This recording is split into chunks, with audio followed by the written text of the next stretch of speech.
Hello, Blockheads. We are back for an update on where our writing is at least one of us, this one over here, is in a contest. So we want to take a little step back and just talk about some writing contests that we're currently familiar with that you may or may not be familiar with.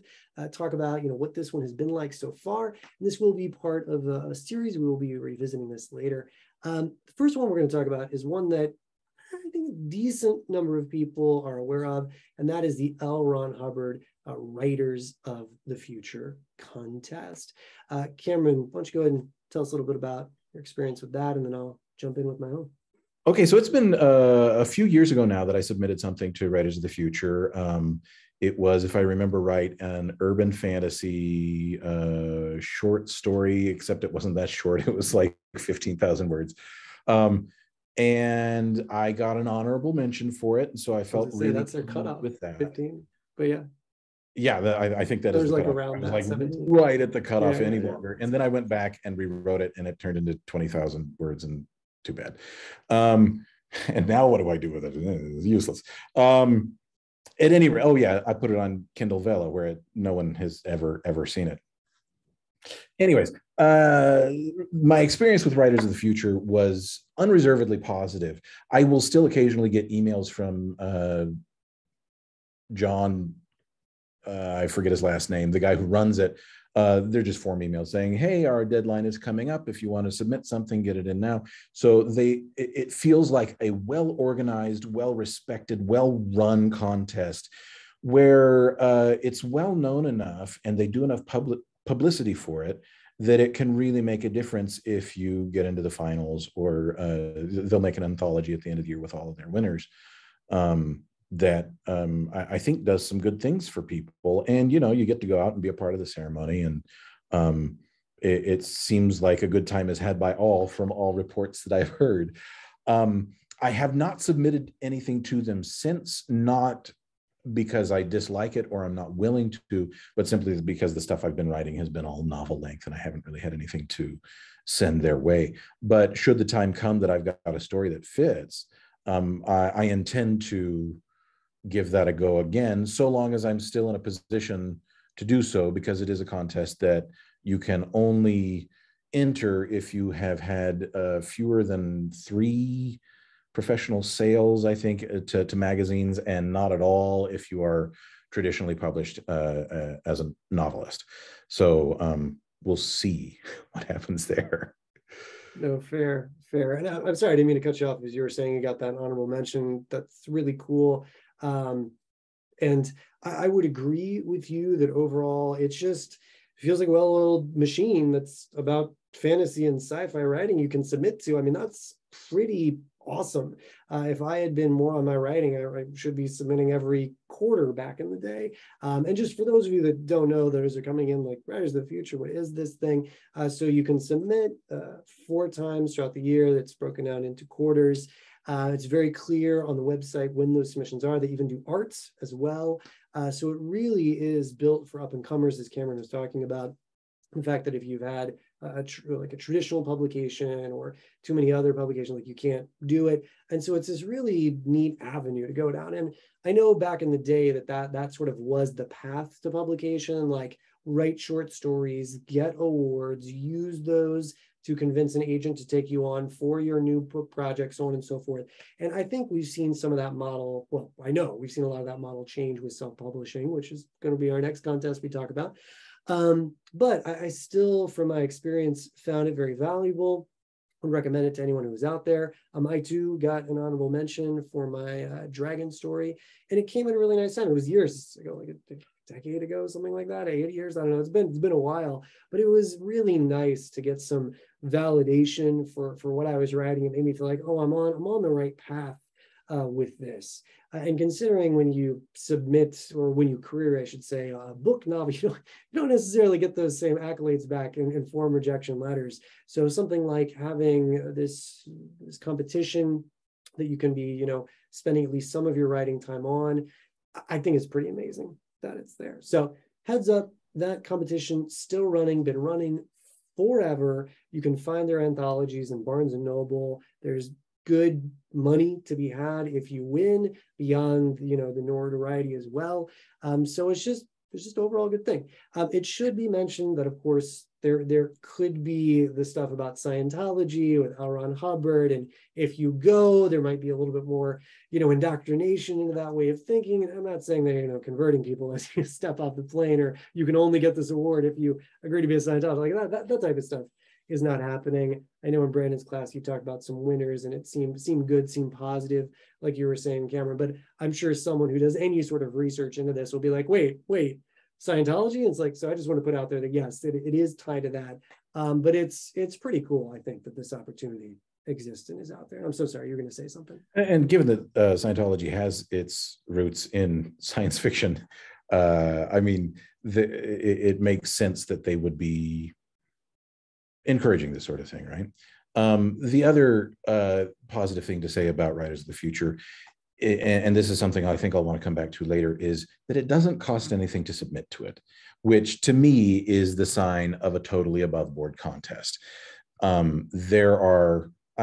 have looked extensively for contests, and it feels like even most of the top quality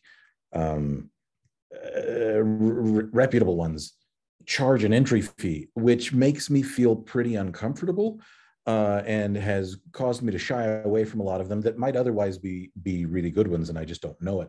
But the fact that they're asking me for money up front, I just automatically go, I'm not sure if I'm being taken advantage of, and I go another direction. Not the case with Writers of the Future. They are well funded and will be well into the future. And so that's not a concern. There's just no risk. I mean, that's what's wonderful. It's literally just take the time to write something and submit it. And that the fact that option is just out there all the time, 4 times a year for fantasy and sci-fi writers and artists, it's great. I mean, talking about it right now, I'm even like, why haven't I submitted? Again, I know, right? It's because like you, I'm working on, novel length projects, bigger things, but I just think it's just a wonderful opportunity. Anyway, so that's our thoughts for that contest. If you didn't know about it, now you do. Give it a shot. We'd love to hear what you think by going through it, or if you've already been through it, what happened to you. The next one we want to talk about, the other competition, is one that I can never say right. So I'm going to turn it over to Cameron, especially because Cameron is also the one who actually entered it. Please go ahead. Okay, the contest under consideration is the Self-Published Fantasy Blog Off, more commonly known as SPFBO, which takes a little bit of practice to say, but once you get it down, it rolls off the tongue nicely. It is currently in its 8th year. It is run by the author Mark Lawrence, who is a traditionally published author who feels it at least partially his mission to sort of broaden the gates a little bit and bring attention to a lot of self-published stuff. I think he dabbles in self-publishing himself as well. In fact, he just created a YouTube video explaining why he started SPFBO, which we'll link to in this video so that you can take a look at it. But it's just a labor of love for him, where for him and for a bunch of bloggers, essentially what he's done is rounded up 10 groups of fantasy book bloggers and said, here, read a bunch of books for me and tell me which one's best. Now, the way that, and I am in this contest this year, this is SPFBO 8, so this is the 8th time round. Essentially, you have to get your submission in on the day when submissions open, because they fill up when they fill up, and they take the first 300 books that get submitted. They have to be self-published booked.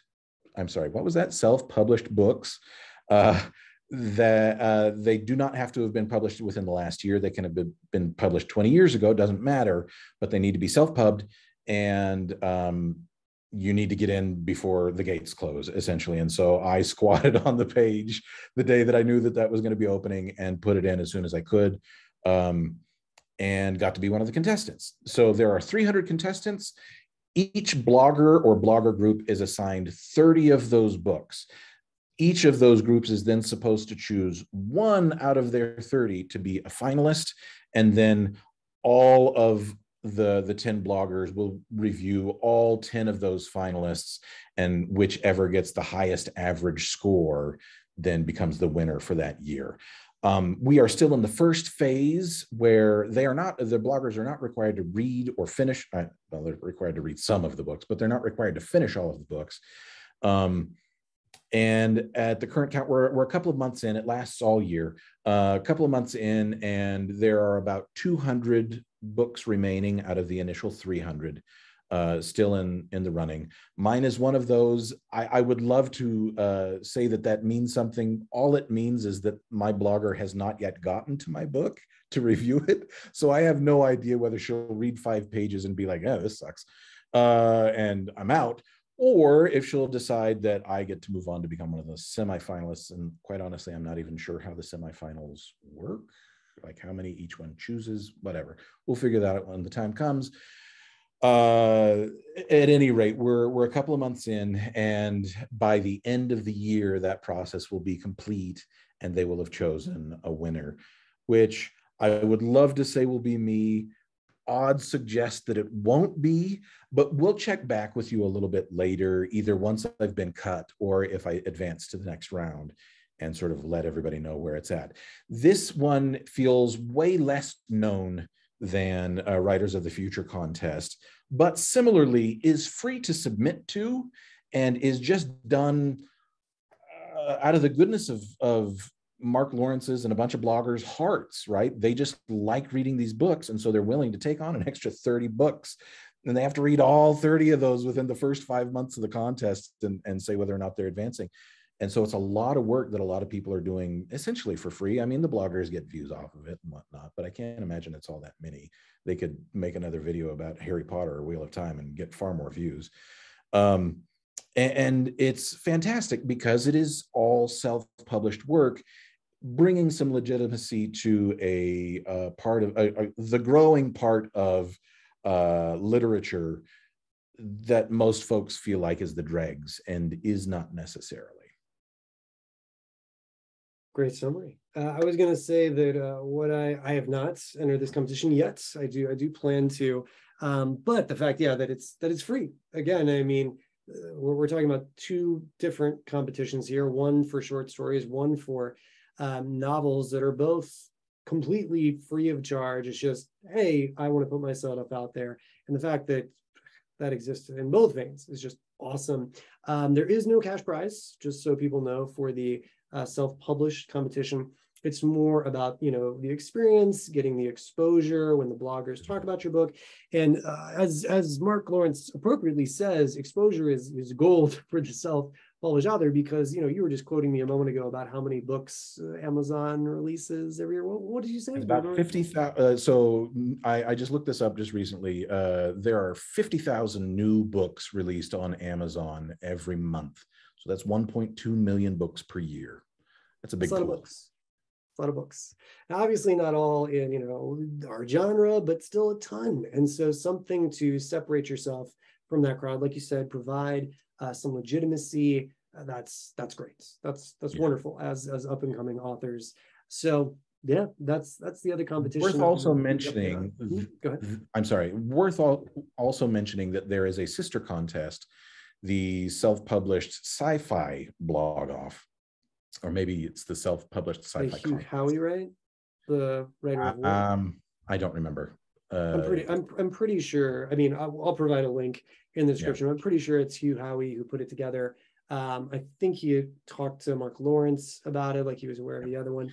But it's great. Modeled the same way. It's one for sci-fi. Mm-hmm. Unfortunately, the deadline has already passed this year, but again, it's a yearly thing.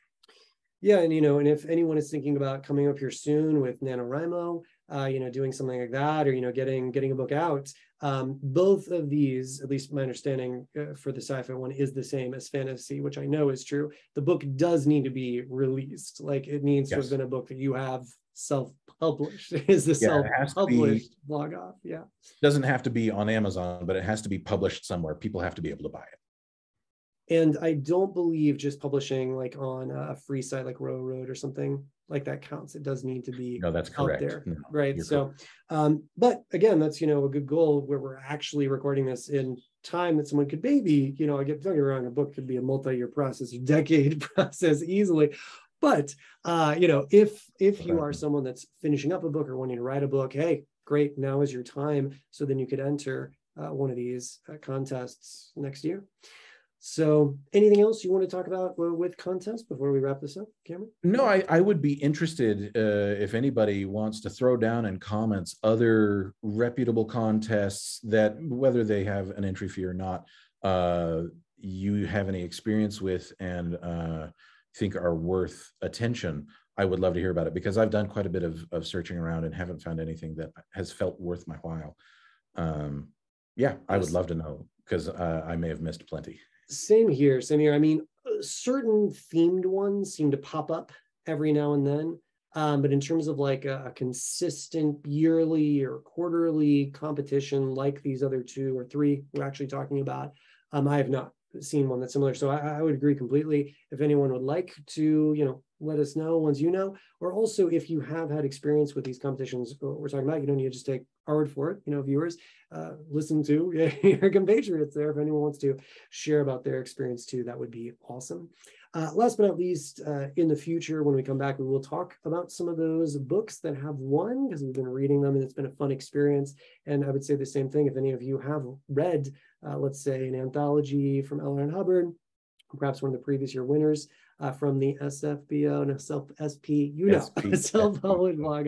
If anyone's read one of those, I want to talk about that, do so. But like always, we hope this has given you writers out there, and even you readers out there, some more information than you had before you started watching us. Thanks for joining, and we'll see you next time.